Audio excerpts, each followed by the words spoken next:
Hello, you're tuned into My Dad Says Audio. If you've been here before, welcome back. If you're new here, welcome. Today we'll be discussing the rewiring of a Rega tone arm. Dad, what can you tell us about the subject? Okay, just a quick little update on something that I've put out before. If you go back to our part 3 video on Rega tone arm rewiring, you will have seen this piece of paper. I made one small mistake, which is this. It's actually part 3, not part 2, just so people know if they're referencing it.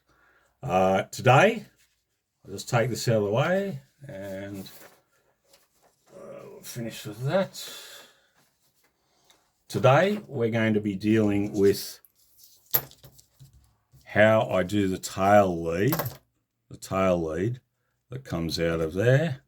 I'll show you some of the little techniques that I use with regard to this. And I've got something here to show, which you might want to take a bit of note of.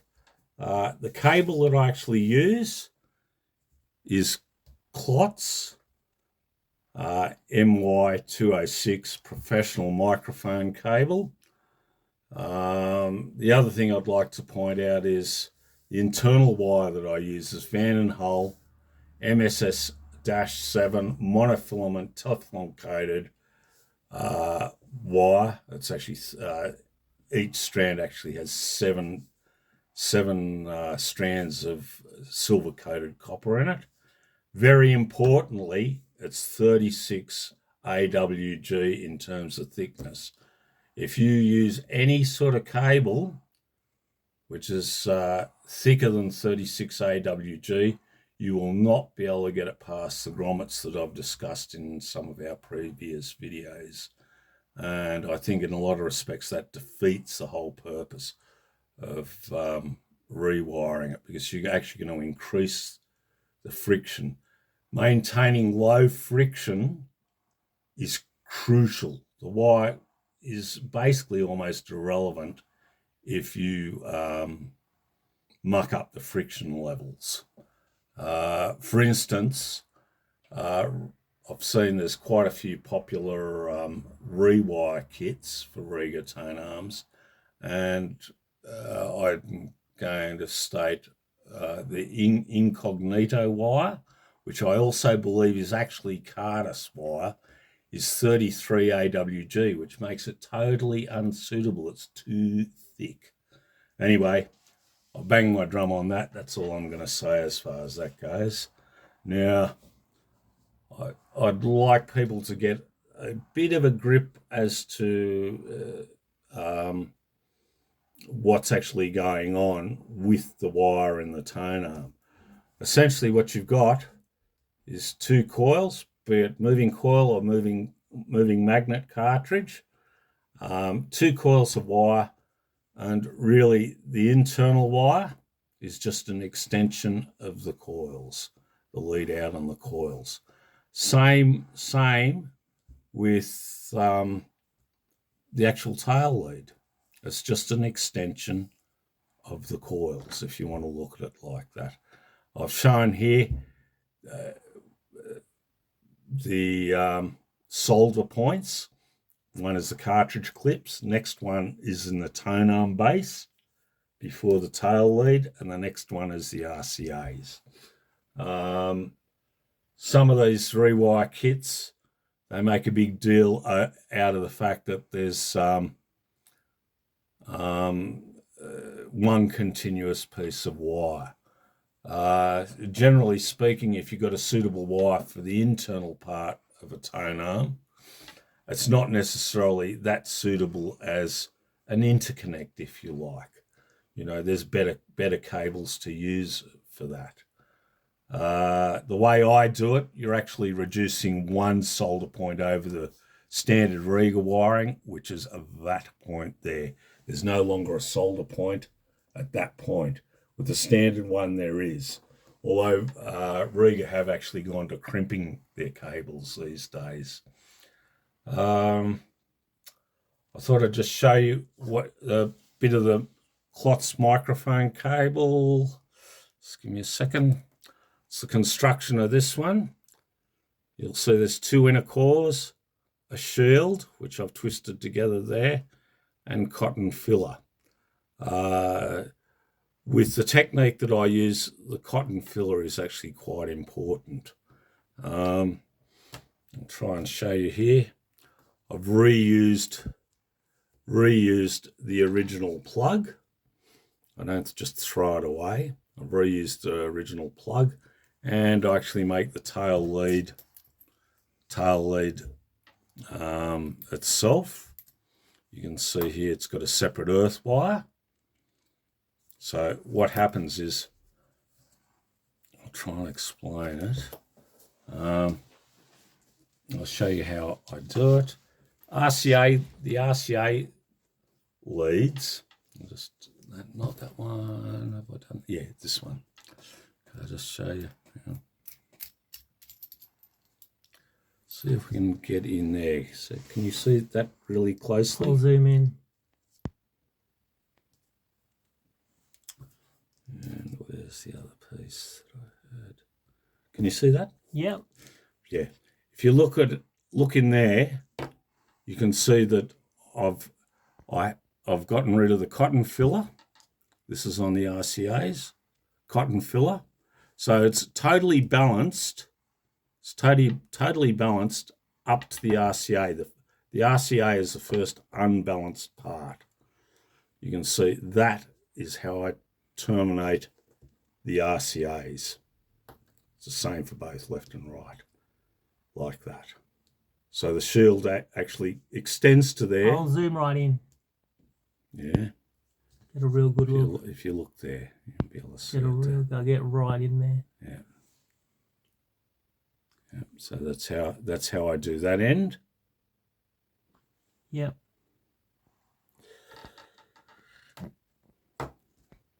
At this end, you can see normally when you've desoldered this plug and pulled it out, the Rega has a little clip, which is your earth lead, which actually goes to the earth lead is in parallel. They do it on the blue wire, which is the left. Just trying to think. Yeah, the left negative. So they parallel it up. It's a bit lazy of Roy as far as I'm concerned. But you know, I do it slightly differently. Okay, now I'll try and show you with regard to which one? Yes, it's this one. This is how I terminate it for here, for this end. You'll notice here I've used some glue. I'll just zoom in. That's a 2-part epoxy. It's 5-minute araldite. If you want to know exactly what it is, I do it this way. I get a drill bit. Like what I do with the original plug is, you'll notice when you've desoldered it, you've left with the tail lead, the original tail lead from Rega. I snip that off, and then up here there's a little circuit board. I don't retain the circuit board. I don't retain the little earth clip, because I make my own, and I'll try and explain how I do that. So I slice off the with a box cutter very carefully. I slice off the circuit board, because we don't need to reuse it. It's basically unnecessary complication. And I also slice off the original Rega tail lead. What I then do is put this in a vise and drill 2 holes of that diameter. Now, straight off the top of my head, I couldn't tell you what it is. You just got to get a drill bit out and compare it. The other thing that you use, a bit of earth wire. What happens, and remember, this is at this end of the business, if you like. You get your earth wire like that, and it's joined. You'll have you'll have two of these. So I'll try and explain it. Essentially, we're star earthing it or star shielding it. Shield. Pull those out of the way. Twist these together. Plus, you'll have another one of these, so you'll have another one of those. All three bits go together. And that is, if you have a look in here, that central bit there. And then I bend it over the side, and that becomes your earth tag, to which then touches the side of your Rega tone arm and earths the arm pillar, plus your black earth wire gets soldered to that central point, which is your earth point. So the shield on both these, plus the wire, which I showed you how I did that. So normally that's done like that, and you've got the other one of other shield from the other side, joins that also, and then that is bent over the side to then form that tag there. I'll just zoom in. Try and explain it to you like that. Yeah, that's pretty clear. Yeah. This is all a little bit easier to do than the actual internal wire. The internal wiring is by far a trickier proposition to do than this. This, a little bit of common sense, you'll be able to do it. So there's that. If you look at Roy's, I'm just trying to put another piece of paper. What Roy uses, see, that's, if you're looking at a cross section, you've got two conductors, and then let's try to show you two conductors, and then the shield, which is your shield wire. That's what this clots is. What Roy uses, Rega use, single core, and then, so that's your shield there, okay? What we do is we don't use the shield in the signal path, use just the two conductors. It does have an advantage in doing it this way, rather than attaching the shield to your negative wire in terms of maintaining low capacitance. If you just use those as I've explained, the capacitance is low.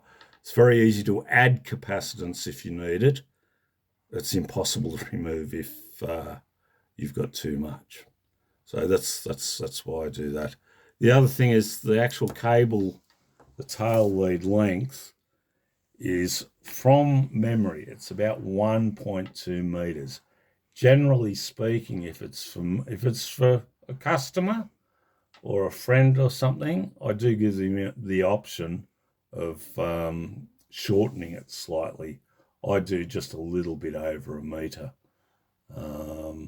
In most circumstances, that is enough length. I don't think making it longer actually helps the situation. I don't know how much more. Oh yes, the other thing is you might want to do it slightly differently, and you might have a cable that's a bit better than the clots cable. Do keep in mind, the way I've done it, it's impossible to push the cable up through the actual plug. It's impossible. There's no way if you make the hole that diameter. I'll just zoom in again. Yeah, if you make it that diameter, you can see I've cut the outer cover off, and I've done it that way. So it's impossible to pull it up. And if you're using araldite, you'll find is that araldite or epoxy doesn't necessarily grip to plastic, but it will grip to the cotton filler, and it will also grip to the shield itself because that's metal. It's the sort of thing where you're going to have to work out the finer details yourself, but in terms of scale, it's a lot larger to work with than just, the very fine wire that's involved with the internal wire. I think that's pretty much it. You can see there, I've got allowance for four wires to be stripped, and there's your earthing point. Yeah. Okay, is that pretty much it for today? Yeah, I think that'll do. People can use their own imagination for this to some degree. Sure. I've tried to explain what I can. Okay, all right, that's it for today, everyone. If you've got any comments, please put them in the section below.